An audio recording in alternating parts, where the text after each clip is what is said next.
السلام علیکم ورحمۃ اللہ وبرکاتہ۔ تو آپ کو بتاتے چلیں کہ آج مرچ مارکیٹ کنڈری میں کل کے نسبت آج بھی تقریباً 8 سے 9 ہزار بوری کی آمد ہو جائے گی۔ کل کی جو بورڈ لگی ہے مرچ کی آمد کی وہ 9,400 کی ہے، تو آج بھی 8,000 پلس بوریوں کی آمد ہو گئی ہے فی الحال، اور مزید جو ہے مرچ کی آمد جاری ہے۔ جو گاڑیاں ہیں، ٹرالیاں ہیں مرچ کی، وہ گیٹ سے باہر کافی تعداد میں کھڑی ہیں۔ تو رات ہونے والی تھوڑی بہت ہلکی برسات سے مارکیٹ میں تھوڑی سی جگہ کم پڑ گئی ہے، تو اس وجہ سے مال مارکیٹ میں لگنے میں تھوڑی سی دشواری پیش آ رہی ہے۔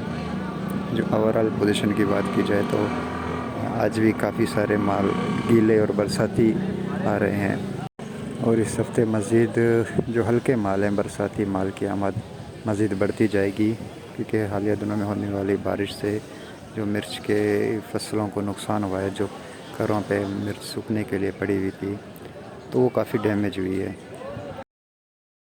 مزید تفصیلات کے لیے ہمارے اس فیس بک پیج کو لائک کریں اور زیادہ سے زیادہ ہمارے اس ویڈیو کو شیئر کریں۔ شکریہ۔